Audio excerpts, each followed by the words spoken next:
Michigan, home of the Great Lakes, incredible fall colors, and approximately 10 million potholes. I mean, people. People.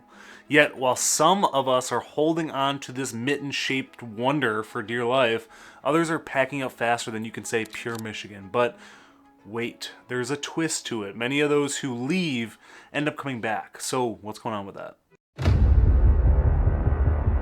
It's no secret that Michigan has seen a significant outflow of residents in recent years. While many people leave for a variety of reasons, what's equally interesting is that some of them find their way back to the state.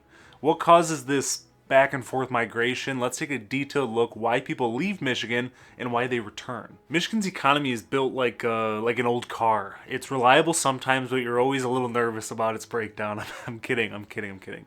While Detroit's auto industry is revving back up, some people still leave for states with shinier opportunities. Tech hubs like Austin or San Francisco or financial powerhouses like New York can be hard to resist when you're looking for a job opportunity. Michigan's job market has improved, but for many it's not really moving fast enough. One of the biggest reasons people leave Michigan is the economy. Michigan's economy has long been tied to the automotive industry, and when Detroit was the hub of car manufacturing in the mid 20th century, Michigan flourished. But as the global economy shifted, automation increased, and manufacturing jobs were a little more outsourced, Michigan took a significant economic hit. Thousands of well-paying jobs disappeared seemingly overnight. Although the state has made strides in diversifying its economy, some people will leave in search of those better job opportunities in more economically stable states like Texas, Florida, or California, from what the statistics show. But that does not mean there are not opportunities in other industries. I know plenty of people that make a very good living outside of being a part of the big three automotive companies. Just to rattle off a few, there's Dow Chemicals, Whirlpool, Lear, Stryker, Rocket Companies, Kellogg, DTE, Ally Financial, Bog Warner, Spartan-Nash, Masco, and CMS Energy, which are among the top Fortune 500 companies in Michigan. Next, we have the very, very well-known point that I have to dabble on a little bit, of course, because it's a valid reason people are jumping ship, and that's the harsh winters. Michigan winters, beautiful in Hallmark movies, but not so much magical when your car door is frozen shut and your driveway looks like a ski slope. So some people are just not built for the cold, and after this fifth polar vortex, they're ready to swap snow boots for flip-flops. States like Florida and Arizona know how to sweet talk a Michigander with promises of 80-degree Januaries until you've changed your shirt 16 times that day because you keep sweating through it. There's pros and cons to it all, and at the end of the day, it's all a preference because I, for one, love it. I've been playing hockey since I was a little kid, and my life was inside an ice rink, so the blood is well-versed for the cold, I think.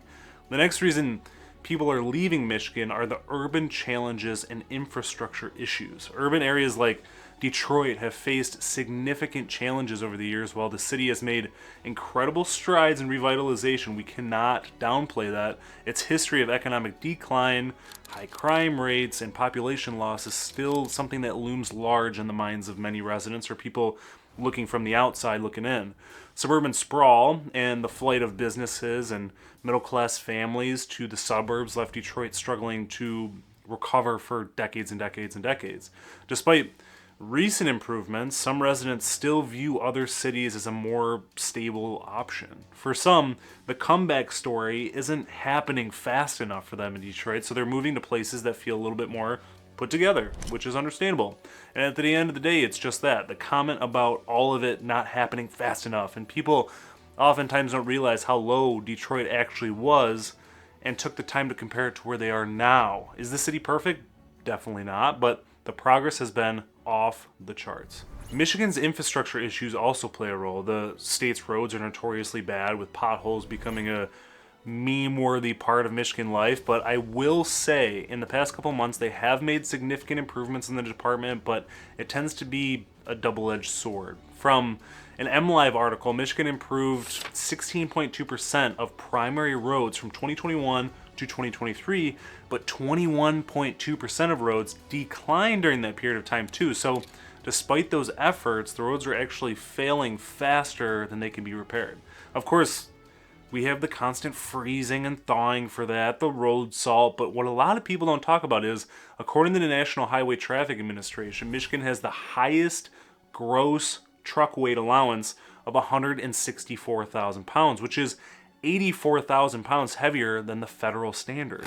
The thought process here is that Michigan believes that based on axle weight regulations, that it results in less overall highway damage by allowing fewer but heavier trucks on the road. But at the same time, these heavy trucks benefit our state's economy because they are transporting more goods and services like the cars and trucks from our automotive industry. Will changing this be the cure-all for the road issues? Probably not, but it's a step in the right direction, I would say.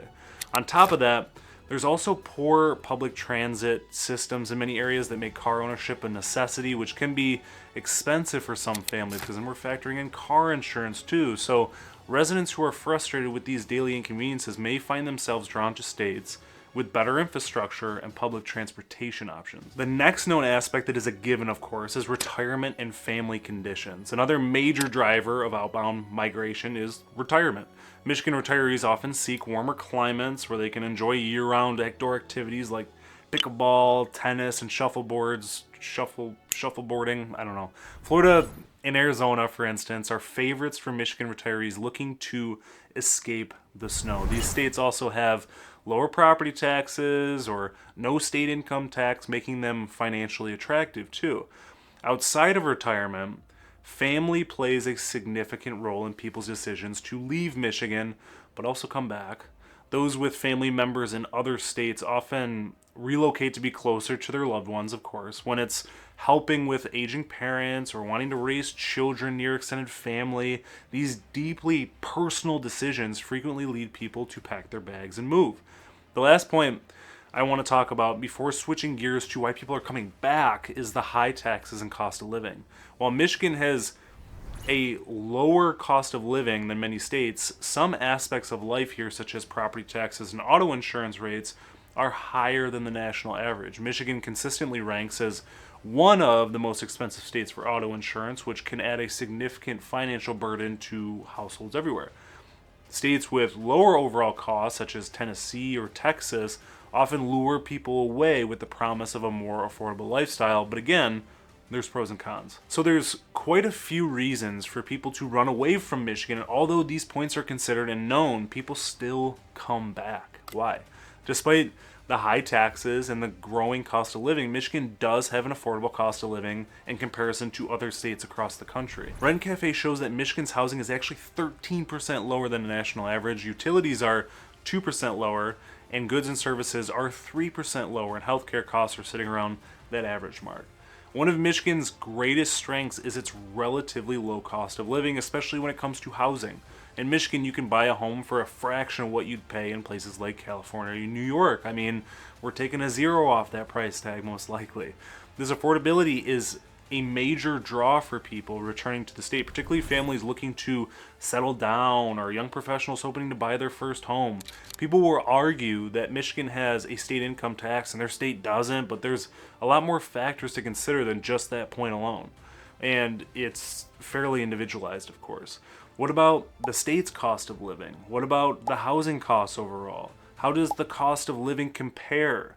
What's your income and what are your spending habits? Do you have high income or do you have a fixed lower income? And what would be your quality of life? It's crucial to outline all these things before you cross a state off your list.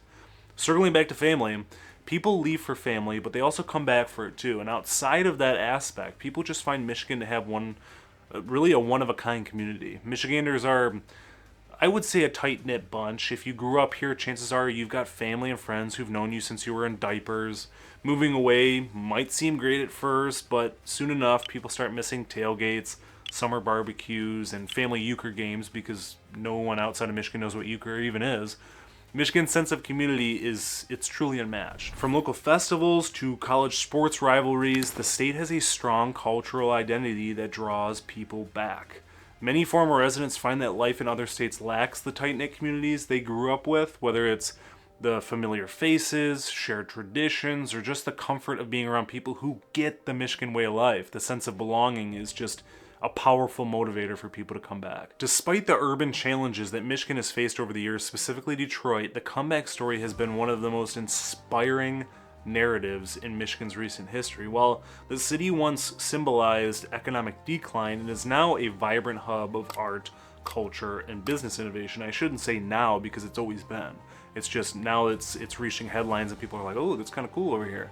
Young professionals and entrepreneurs are drawn to Detroit for its affordable housing and the tech scene and unique cultural opportunities. And similarly, cities like Grand Rapids, Ann Arbor, and Traverse City have become attractive destinations for those looking to enjoy Michigan's urban lifestyle with a side of charm too. These revitalized cities are also drawing former residents who had left for job opportunities in other states. As Michigan continues to grow its economy and attract new businesses, people are returning to take advantage of these emerging opportunities.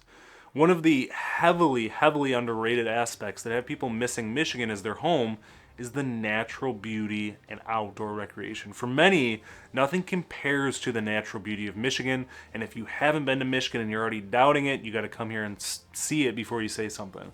The state boasts over 3,000 miles of freshwater shoreline, numerous national and state parks, and endless opportunities for outdoor activities. Whether it's kayaking on Lake Michigan, hiking through the Sleeping Bear Dunes, enjoying a weekend getaway in the Upper Peninsula, Michigan's great outdoors are a major draw.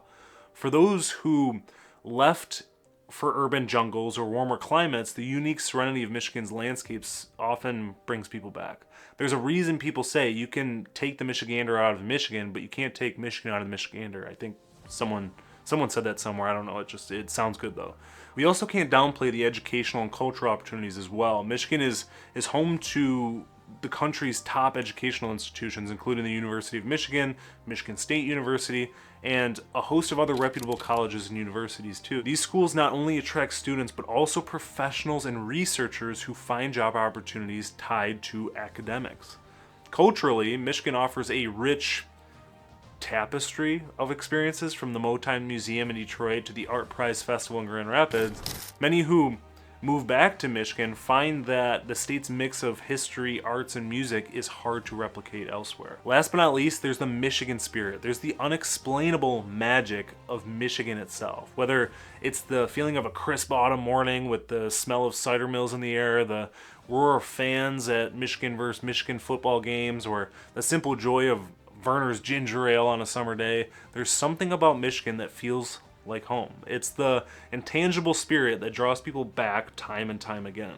To put the bow on it all, Michigan is a state of contrast. While economic challenges, harsh winters, and urban issues drive some people away, the state's affordability, natural beauty, and revitalized cities lure many of them back. And in a magnetic pole of family and community, and it's clear that Michigan has a unique hold on its residents, to say the least. Whether you're staying, leaving, or coming back, one thing is certain: Michigan will always be here, waiting with open arms and maybe a warm pasty or a glass of Faygo to welcome you home too. For those of you watching, what pulled you back to Michigan? And for those of you that left, why did you? Drop your thoughts in the comments below. If you're thinking about moving to Michigan in one day or a million, feel free to reach out anytime. I also have a link to the Living in Michigan newsletter to give you insight on all things Michigan, so be sure to subscribe so you never miss out. Thanks for watching. Till next time.